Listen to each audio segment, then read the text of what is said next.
Hello, this is Brother Tony, and for Activity 2, please make sure that you read Learning Activity 2, but also take notes about what you're learning in here. We have 5 objectives. Calculate the cross-sectional area of a structural member, understand the deformation curve for a member under tension, be able to read a graph of tensile strength and or compression strength, and use them to design a bridge with certain criteria. If you didn't catch it before, what we're leading up to is you're actually going to design and analyze mathematically your bridge design and then create that. And so the idea of being able to, what you learn in here, you're going to be applying that during the course of this second half of the semester. You want to know and apply the 4 facts about tensile strength of members, and know and apply 4 facts about compression strength of members. So let's begin. In your reading, it talks about the cross-sectional area of a member. We use that for both the tensile strength, or the deformation curve under tensile strength, under tension, and then also the compression strength. So what is a cross-section? It's a two-dimensional shape you see when you look at the end of a member. Now, the previous lecture, we talked about, we use this in metric units, force in metric units. Your reading has your graphs in inches, but I'm going to do some stuff in metric because in the end everything's going to be in metric and everything will be, you'll analyze that in newtons. So, real easy. Cross-section, two-dimensional shape. So, cross-sectional area. If you have a diameter of 2 centimeters, we know for a circle that the area equals pi times radius squared, which we'll say is 3.14 times, so the diameter is 2 centimeters, the radius is 1 centimeter squared, so 3.14 centimeters squared. That is your cross-sectional area of that circle. Actually, it'd be a tube. For this square, this solid square, your cross-sectional area is length times width. 2 centimeters times 2 centimeters equals 4 centimeters squared. And right here, you should be able to get that. Length times width, and that would equal 2 centimeters squared. Okay, now, something a bit different, but something you're going to need to know when you do this. Well, let's say that you don't have a solid bar, you actually have a tube. And for convenience sake, let's say the outside area of that tube is 2 centimeters by 2 centimeters, and the inside area is 1 centimeter by 1 centimeter. And what you do now is you calculate the whole area of the solid object and subtract out the area in here that's not solid. So how do we do that? So the area, the cross-sectional area, would equal 4 centimeters squared, because the total area would be 2 centimeters by 2 centimeters, minus this hollowed out area, which would be 1 centimeter squared. So the cross-sectional area equals 3 centimeters squared. Okay, you can do that for any regular shape. But I want to draw your attention to 2 of the graphs that you see in your reading. The first one is called the deformation or a load deformation graph. So right here on the left-hand side, going from 0 pounds to approximately 32,000 pounds, what you'll see as we graph the steel being stretched, it will extend 0.012 inches up to this point where it's called the yield strength. Up to this time, what we have from 0 pounds to the yield point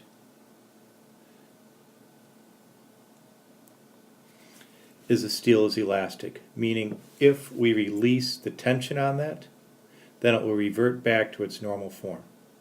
at this point, the yield point right there. This is what's happening. Once it goes past that point, it will not revert back to its normal form. It is deformed right now. At the yield point, without putting any additional load on it, you'll see that the deformation increases, so it's now stretching. Your reading says deforms or stretches like a piece of taffy. Okay, apt enough. Now, at a certain point with the metal, you'll see coming up here that actually the metal gets stronger until it reaches this ultimate strength right here, where then it quickly fails and finally will rupture. Now here's the nice thing about using steel in a bridge or a structure. Up to the yield strength, any stresses or strains, the material, the steel, will return back to its normal form. However, once going past its yield point, even though it will be deformed now, it will still maintain a structural integrity until it reaches its ultimate strength. So in the case of a catastrophic event, such as an earthquake, such as a typhoon, the building may have to eventually be raised, but while it's going through the typhoon, it can still be considered safe. The same thing with a bridge. The unfortunate thing is other materials do not have these same tensile properties.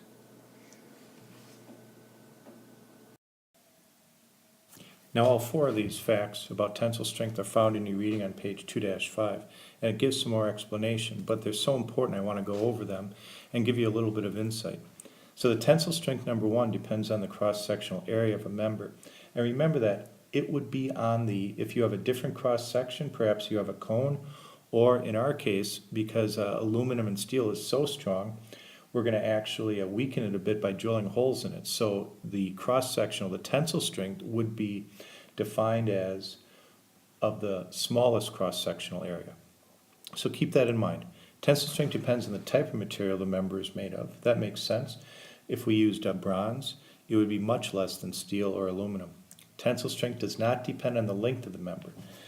And what we'll see now is because you're going to be using the structural stress analyzer to analyze tensile strength. But you only have to use it for one length, and that's where number 3 comes in.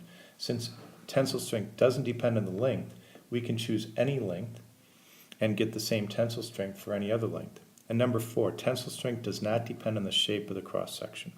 So whether you have a bar, whether you have a tube, whether you have a cube, anything like that. So pretty straightforward for tensile strength.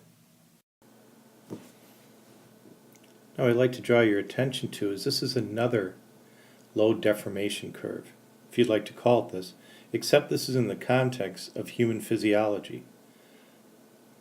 On the x-axis would be joint displacement, which we could consider like a deformation. On the y-axis would be load, looks like in newtons. We see here, up until where it says injury, we would consider that elastic. You'll see this little gray area right there. So that is perhaps some area which we would call, if this were steel, the yield strength or yield point. But since this is human physiology, there's not an exact point, but there's more of a range. After we go beyond the range and we have the microfailure, we see that there is injury. However, as you know, you can still function with these injuries. At the ultimate strength, though, that would be the rupture point, and it goes into complete failure. So as in nature, I just thought that this was an interesting simile between what we're looking at as far as deformation curve with steel, as well as you see this in physiology. The second graph I'd like to draw your attention to is this compression graph. And the nice thing, or the interesting thing, or maybe the frustrating thing about engineering is different materials and different configurations display different properties. If there was one correct material for every situation, engineering, and I would imagine life would be pretty boring. Or maybe not life would be boring, but engineering would be boring because we just take component X, we make it do what it wants, and everything is good. The reality is, different materials show different properties under different conditions. So, if you don't understand what I'm saying, let's just take a look at the bar A, or letter A, and see the graph right there. So we have this bar, which does wonderfully under tension.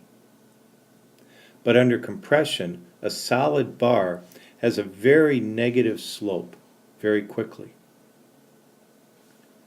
The tube, graph B, or line B, the tube has a negative slope, but much less negative than the bar. Now before we get too comfortable though, now let's look at C, D, and E. C is a bar, and we kind of see what we'd expect to see. Very negative slope going down. D, however, is a tube, 1 inch by a 1/2 inch, and that has a worse compression curve than the bar. While E, 1.35 inches by 1.35 inches, has a very gentle negative slope for the compression curve. Like I said, something to think about, and as you get into the design and building of your own bridge, these are things that will hopefully interest you, but at the same time probably frustrate you. So this is the end. I hope that I've piqued your interest at least a little bit, and you start to see that engineering isn't just about numbers and crunching. There's a lot of mathematics involved, but a lot of this is kind of hunches, intuition, to see what kind of materials would fit the given situation. Okay, good luck with this. Just like I did for tensile strength, I want to give you some, highlight the facts about compressive strength. Now you might be thinking, wow, this tensile strength, that's pretty darn straightforward. Guess what? Not so straightforward with compressive strength, and this is where this is why engineering is so interesting. So first of all, compressive strength does depend on the length of the member. So different lengths will give us different compressive strength, as you saw, and it's not a linear relationship. So as we're getting ready to design our bridges, we will see, that's why we have to have good graphs on the compressive strength of our materials. Compressive strength does depend on the shape of the cross-section. So a bar, or a tube, or a cube, or a beam, they're all going to have different compressive strengths, even if they do have the same cross-sectional area. Interesting, huh? Compressive strength does depend on the cross-sectional area of the member, just like tensile strength did. And compressive strength depends on the material the member is made of, just like tensile strength did. Okay, so that wraps up this video lecture. Make sure you take good notes, put that in your engineering notebook, and be ready to go when you come to class.